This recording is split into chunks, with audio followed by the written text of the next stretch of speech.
first time I noticed the door, I thought it had always been there, and I had just never paid attention. That was the strange part. I had been living in that house for almost 8 months. It was a narrow, old rental at the end of a dead street, the kind of place landlords described as full of character when they really meant crooked floors, bad insulation, and plumbing that screamed in the walls at night. Nothing about it had ever scared me. It was ugly, inconvenient, and too expensive for what it was, but it was close to my job and cheap compared to anything else in the city. I told myself I could put up with it for a year. The door was behind a freestanding shelf in the upstairs hallway, not completely hidden, not sealed behind drywall, just concealed badly enough that you could miss it if you never moved the furniture.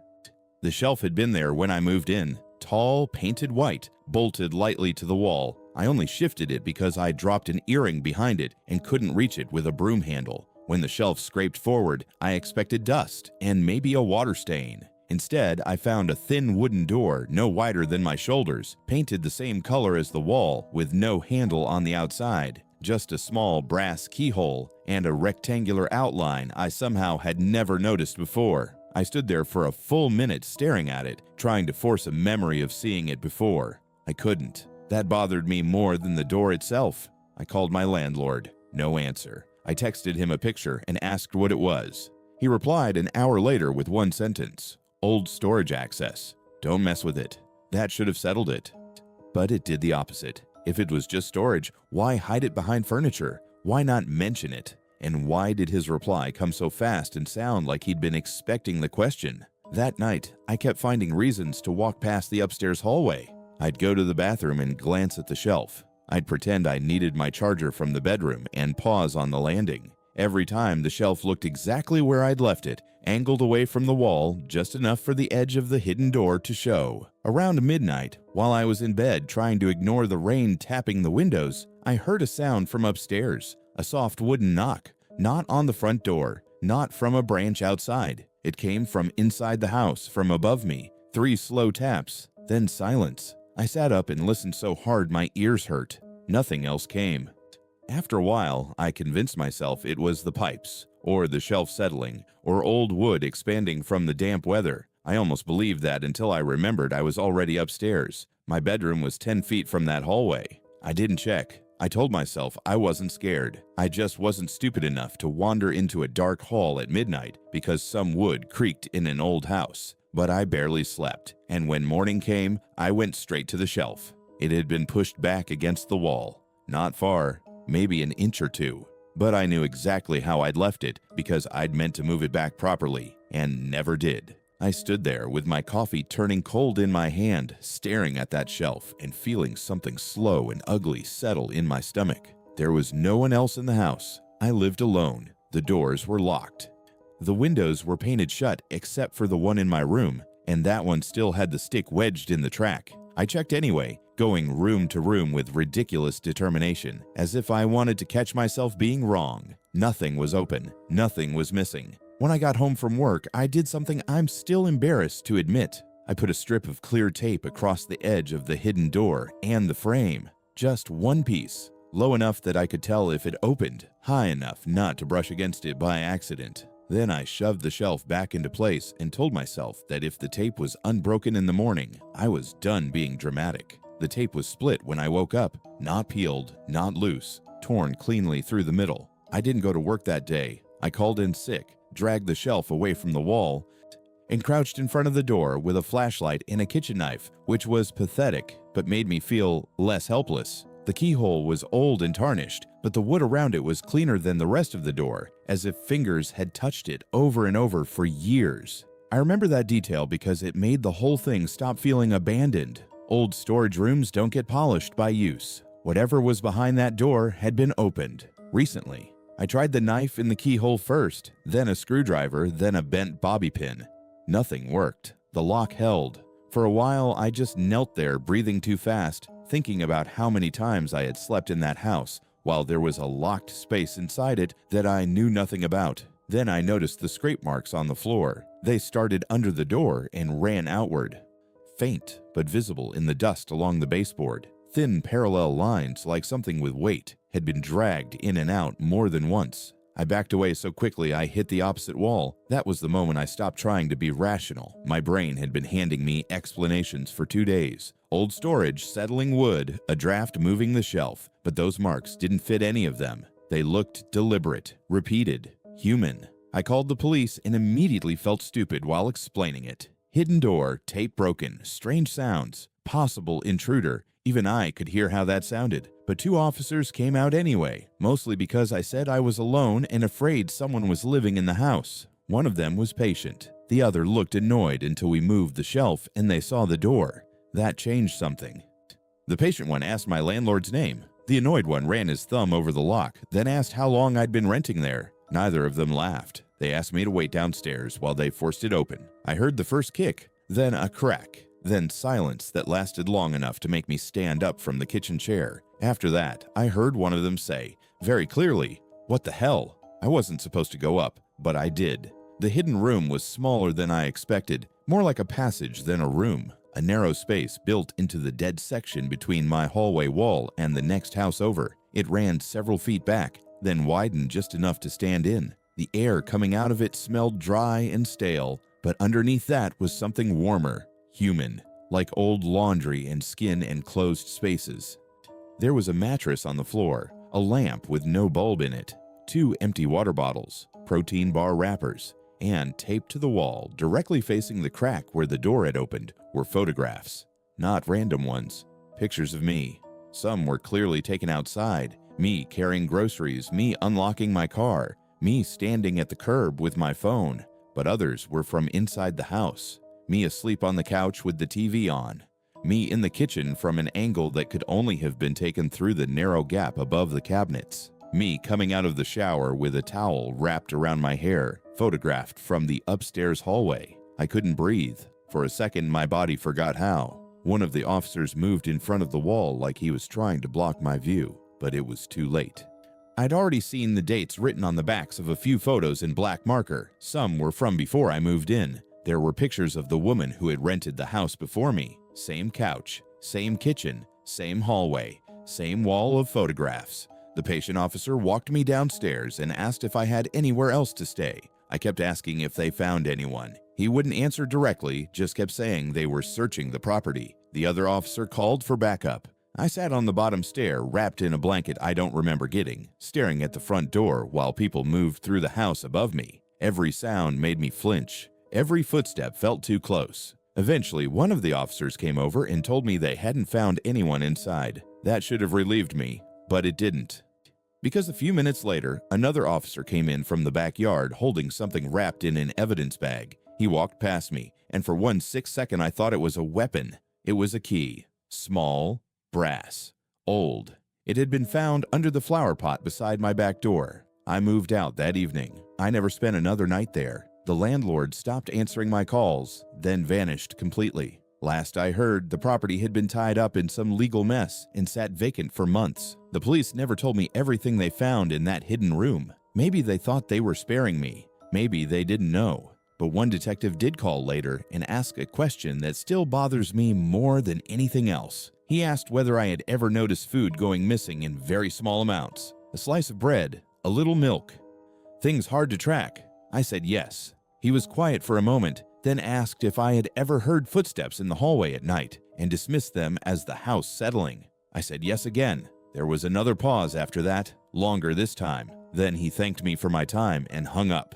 For weeks afterward, I woke up around 3 a.m. convinced someone was standing just outside my bedroom door, listening. Even now, years later, I can't sleep in houses with strange layouts or long hallways. I check closets. I measure rooms against exterior walls. I look for missing space where space shouldn't be missing, because once you learn that a house can keep a secret like that, you stop trusting walls. And the worst part isn't knowing someone hid in that room. The worst part is knowing how long they were there before I finally noticed the door.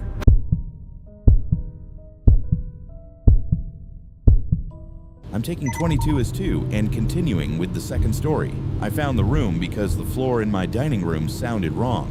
That probably sounds like a weak beginning for something that ruined almost a year of my life, but that's how it started. Not with a scream, not with some dramatic discovery, just a sound I noticed one night when I got up to turn off the kitchen light. One section of the floor gave off a dull, hollow knock under my foot, different from the rest of the hardwood. It was subtle, but once I heard it, I couldn't stop hearing it. The house belonged to my grandfather before he died. It sat on the edge of a small town that had been shrinking for years, one of those places where businesses closed faster than they opened, and everyone over 60 still remembered who lived in every house before you. I inherited the place because no one else wanted it. It was old, stubborn, and full of little problems that always seemed one step away from becoming expensive ones. But it was mine, and after years of apartments with thin walls and louder neighbors, that had felt like a blessing. At first, I assumed the hollow sound meant water damage. The dining room was square and plain, with a single hanging light and a tall window facing the side yard. My grandfather had kept a heavy rug under the table, and when I rolled it back, I found a section of flooring near the far wall that had darker seams than the planks around it. Not rotten, just slightly different. I got down on my knees and pressed on it with my palm. Solid. Then I knocked again and heard that same empty thud under the wood. I remember feeling interested more than unsettled. Old houses had odd repairs, hidden plumbing access, patched vents, old coal chutes, all kinds of things. I even felt a little excited, like maybe I'd found some forgotten storage compartment or one of those tucked away spaces people posted online with dusty trunks full of letters and antique jewelry. That excitement lasted until I tried to look up the original layout of the house. The records at the county office were incomplete, but an older clerk found a folded copy of a tax sketch from decades earlier. According to that drawing, the dining room wall should have backed directly onto a narrow pantry. The pantry didn't exist anymore. In its place was just uninterrupted wall. I brought the copy home and measured everything myself. Exterior wall to kitchen doorway to back steps, dining room width, hall width. I measured twice, then a third time because the numbers kept telling me the same thing. There was about 4 feet of missing space between the dining room and the hallway wall behind it. 4 feet of space inside my house that didn't belong anywhere. I wish I could say I immediately called someone. Instead, I became obsessed. For the next 3 days, I barely thought about anything else. I tapped walls. I checked the basement foundation. I stood in rooms with a tape measure hanging from my hand, trying to force the dimensions to make sense. I convinced myself there had to be a simple explanation. A boxed-in pipe chase, an old chimney cavity, bad records. But the more I checked, the worse it got. The hollow spot in the dining room lined up perfectly with the missing space. On the 4th night, I had my first real reason to feel afraid. I was in bed, half asleep, when I heard a noise below me. A scrape. Not loud, not violent, just slow and wooden, like something being dragged carefully across a floor. Then came a pause. Then another scrape. It seemed to come from the dining room directly under my bedroom. I froze and listened. The sound stopped. I got out of bed, grabbed the metal flashlight I kept on the nightstand, and stood at the top of the stairs staring into the dark first floor. The house was silent. No footsteps, no voices, no sign of movement at all. I went down anyway, every step feeling louder than it should have. The dining room was empty. The rolled back rug was exactly where I'd left it. The chairs were in place. The back door was still locked. I checked every room on the first floor, then the basement, then the front and side windows. Nothing. By the time I got back upstairs, I felt stupid and over-alert, like I'd let an old house get inside my head. Then I noticed the dining room table had shifted. Just a little, maybe 2 inches. Enough that one chair no longer sat centered on the rug mark where it had been for months. The next morning, I borrowed tools from my neighbor and pried up one of the darker floorboards in the hollow section. Under it was plywood. That annoyed me more than scared me. Someone had clearly covered something at some point, and badly. I removed 2 more planks and exposed a square cut into the subfloor, maybe 3 feet by 3 feet, with an iron ring recessed into the wood. A hatch. The air coming through the seams was cold and dry. I just stared at it for a long time, kneeling there with dust on my jeans and the pry bar resting across my legs.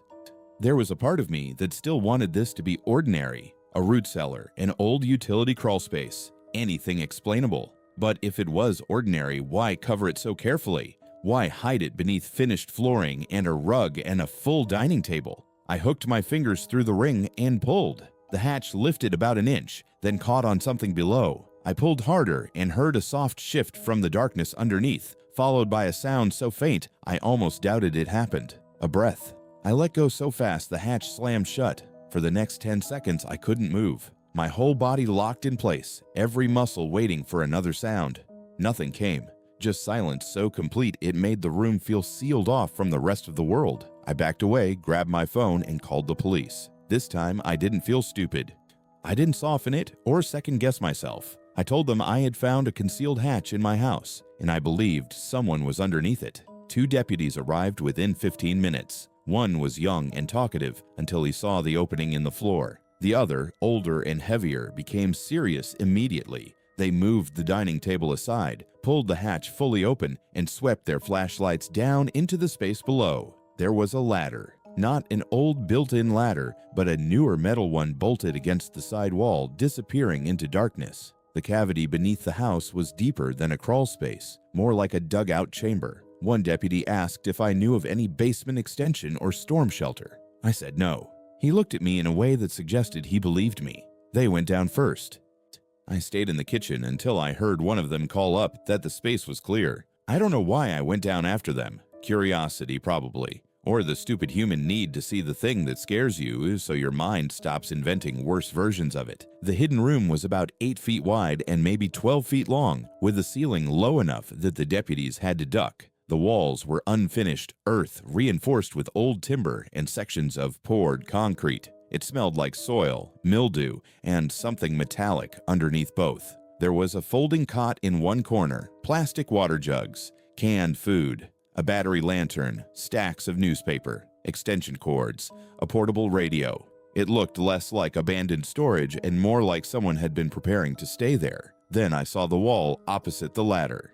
Names were written across it in black marker, dozens of them. Some were full names, some were first names only. Some had dates beside them. A few had check marks. Others had lines drawn through them so hard, the marker had cut grooves into the wall paneling that had been nailed over the dirt. My name was there too. Not just my first name, my full name, written neatly, with the date I moved into the house beside it. I actually laughed when I saw it, which sounds insane. But it was the kind of laugh that comes out when your brain can't process what your eyes are telling it. The younger deputy asked if I recognized any of the other names. I did. 2 were families who had lived in the house when I was a kid. One belonged to a woman from town who disappeared when I was 13. Everyone assumed she'd left. My grandfather had attended the church prayer service for her. There were other things in that room I wish I hadn't seen. A cardboard box full of developed photographs. Most were of the house from outside, taken across different years and seasons. Some showed people in the yard. Some showed people through the windows. There were photos of children at the dining room table, a man asleep in a recliner, an elderly woman standing at the kitchen sink with her back turned. On the back of several pictures were notes in tiny, cramped handwriting, schedules, observations, times lights went out, which windows stayed cracked open in summer. It was organized, patient, intimate. This wasn't someone breaking in for a weekend. This was someone studying people for years. The deputies found a second exit at the far end of the chamber, hidden behind shelves made from cinder blocks and planks. It led into a narrow dirt tunnel that opened beyond the tree line behind my property, concealed under a sheet of rusted metal and dead brush. Whoever had used the room could come and go without ever stepping through the house. That should have been the end of it. Terrible discovery, active investigation, news spreading through town. But the thing that still keeps me awake happened 2 days later. I was staying at a motel on the highway while the police processed the property. Late that night, I got a call from one of the deputies asking if my grandfather had ever talked about someone named Walter Kessler. I said no. The deputy went quiet for a second, then told me they'd found old utility records and property notes suggesting a man by that name had worked on the house with my grandfather in the late 70s. Not a licensed contractor, just a local handyman who died years ago. The deputy said they were trying to determine whether the chamber had been built as a storm shelter or for something else. I asked him what he thought. He said they didn't know yet, but his voice had that careful tone people use when they know more than they want to say over the phone. The next morning, I went to the public library because I couldn't stand not knowing. In the newspaper archives, I found Walter Kessler after less than an hour. He wasn't famous, just local. mentioned in a few court pieces a property dispute, some drunk and disorderly charges. Then I found an article with his picture. He had been arrested once in connection with unlawful entry into occupied homes. Not burglary, not assault, just entering. The charges had been dropped after insufficient evidence. I kept reading until I found the part that made my hand start shaking. One paragraph mentioned rumors that Kessler had an unusual fixation on observing people inside their homes without their knowledge. The article treated it like small-town gossip, the kind of ugly detail newspapers print when they don't have enough facts to worry about ruining someone's reputation. Walter Kessler had died 15 years earlier, which meant one of two things. Either he had built that room and someone else had continued using it after him, or someone in town had known about it the entire time. A week later, the police returned some of my belongings. They also told me officially that they had found no person on the property and no usable prints beyond partials that were too degraded to help. When I asked about the names on the wall, they said the investigation was ongoing. Then one detective asked me something I still think about. He asked whether my grandfather had ever seemed protective of the dining room. I said I didn't know. I was a kid when I visited. He nodded and told me they had found repeated scratch marks on the underside of the hatch. Not on the outside, on the underside, as if someone below had closed it and opened it hundreds of times over many years. I sold the house 6 months later for far less than it was worth.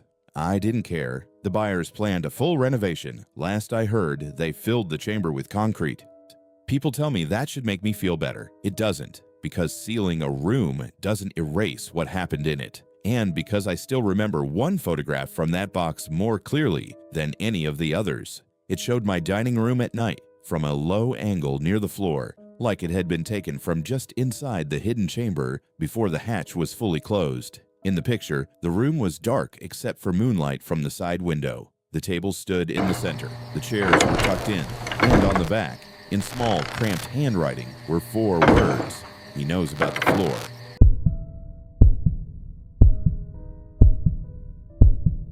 By the time I found the third room, I already knew better than to tell myself I was imagining things. That sounds dramatic, but after what had been happening in that apartment building, I'd run out of ordinary explanations. It started with sounds that didn't match the layout. Footsteps where there shouldn't have been a hallway.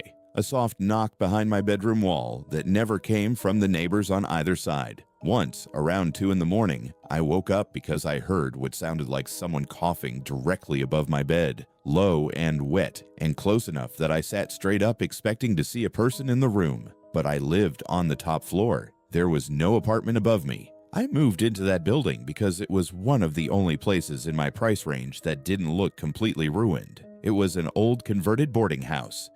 4 stories tall, divided badly into cramped units with thin walls and doors that looked older than the locks on them. The landlord had done cosmetic work in the cheapest way possible. Fresh paint over cracked plaster, new light fixtures hanging from ancient wiring, floors sanded just enough to photograph well for the listing. The apartment itself was small but clean, and for the first month, I honestly liked it. The windows faced the street. The radiator worked. I could walk to work in 15 minutes. Then I started noticing that my bedroom was colder than the rest of the apartment. Not just a little colder, wrong colder. You could stand in the doorway and feel a drop in temperature like stepping into a different building. I checked the window seals, the radiator valve, the baseboards. Nothing explained it.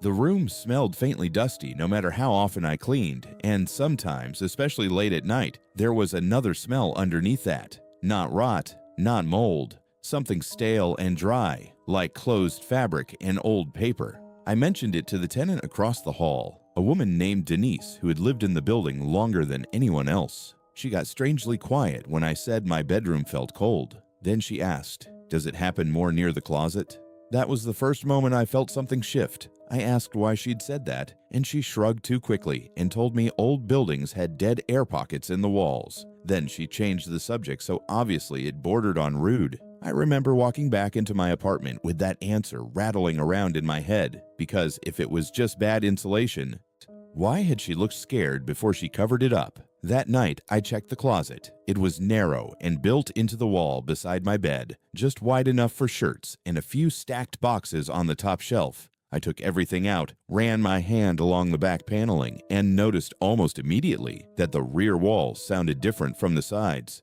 hollow, very faintly, but enough to notice once I was listening for it. I knocked again, 3 taps, a pause. Then, from the other side, came 3 taps back. I didn't move. I don't know how long I stood there with my hand still lifted, staring at that painted panel like my brain might rearrange what had just happened into something safer. Pipes, heat expansion, a coincidence. But even in the moment, I knew how desperate those explanations were. The taps had matched mine perfectly.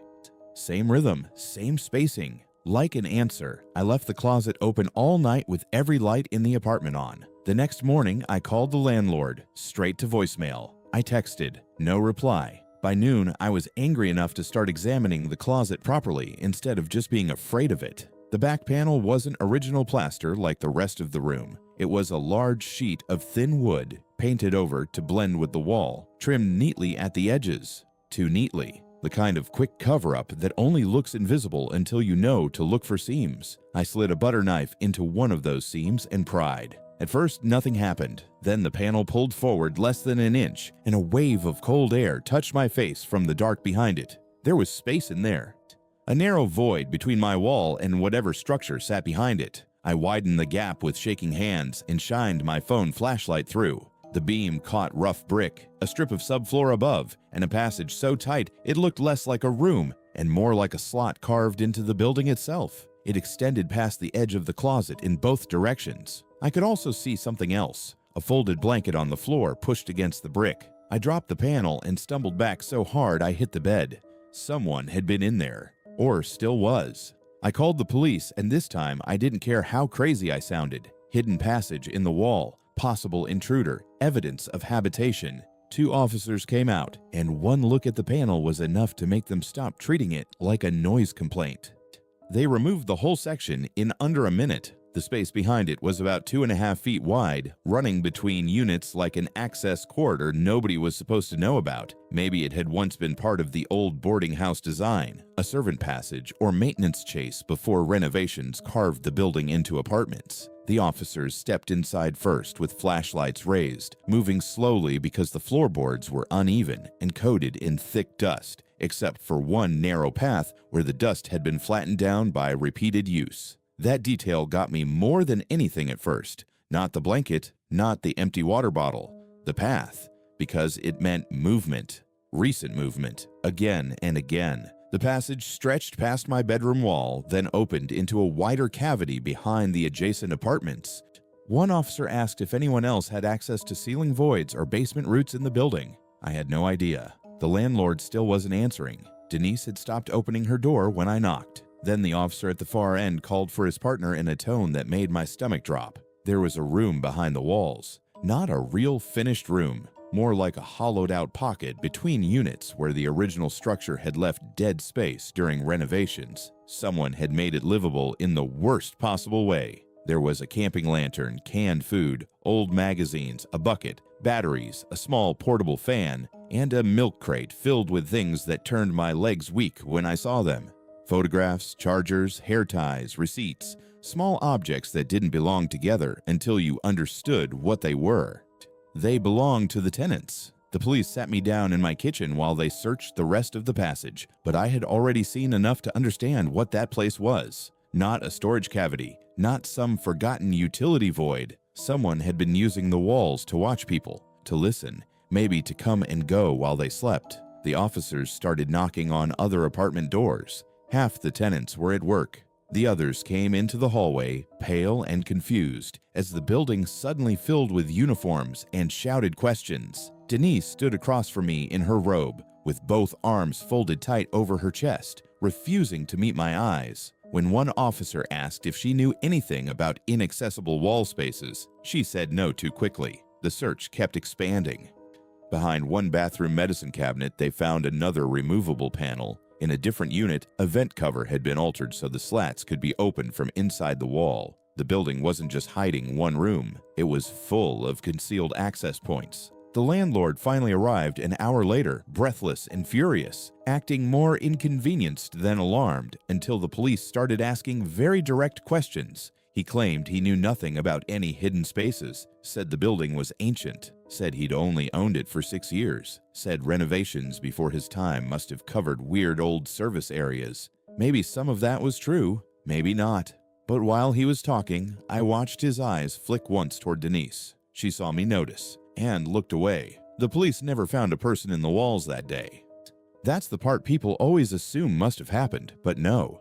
No dramatic arrest. No filthy man dragged from a crawlspace. By the time they opened everything up, whoever had been there was gone. What they did find was worse in a quieter way, proof of routine. One detective came back the next day and asked whether anything personal had gone missing over the previous 2 months. Not valuables, small things, toothbrush heads, phone cables, a scarf, printed mail.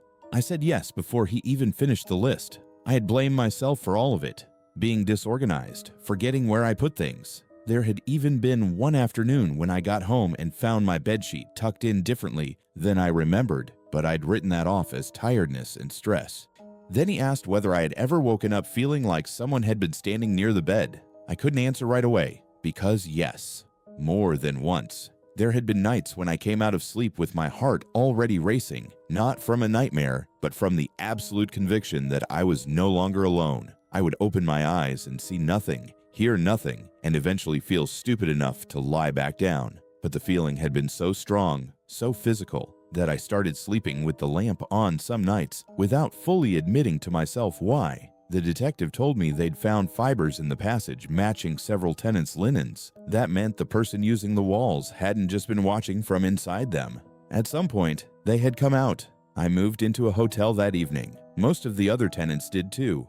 At least temporarily, the city got involved. Inspectors showed up. There were rumors of lawsuits, code violations, criminal negligence. For a week, the building sat under bright work lights while crews opened sections of wall and ceiling across all 4 floors. The news never picked it up, which almost made it worse. Something that awful should have felt public. Instead, it stayed local and private, like the building was keeping its dignity at our expense. 3 days after I left, Denise called me. I almost didn't answer. When I did, she was crying so hard I could barely understand her. She kept saying she should have said something sooner. Finally, I got her to slow down enough to explain. Years earlier, before I moved in, she had heard noises in her walls too. She'd told the previous super, an older man who worked for the building before the current landlord bought it. He had come to her apartment, listened for about 10 seconds, then told her very quietly that if she valued living alone, she should keep her closet doors blocked at night and never leave spare keys where maintenance could copy them. That was all. No explanation, no report, just that warning. She asked him what he meant, and he told her there were parts of the building best left closed. She moved her dresser in front of the closet the same day and kept it there for 5 years. When the new landlord took over and repainted everything, she thought whatever had scared the old super was gone. Then I moved in across the hall. Then she started hearing sounds again. She said she wanted to warn me, but every time she tried, she felt ridiculous, or scared, or both. I asked why she never told the police any of this when they were there. She went quiet. Then she said something I still hear in my head in her exact voice, because I was afraid they'd open it and find him gone. At the time, that sounded irrational. Now it doesn't. The official story, as much as we ever got one, was that the hidden passage system was a leftover architectural remnant from the building's original design and had likely been accessed illegally by an unknown person for an unknown length of time. The landlord denied prior knowledge. The investigation stalled. People moved out. Contractors sealed openings, replaced walls, and eventually rented the units again after months of work. But one thing happened before I cut all contact with that place. I went back with a police escort to collect the last of my things.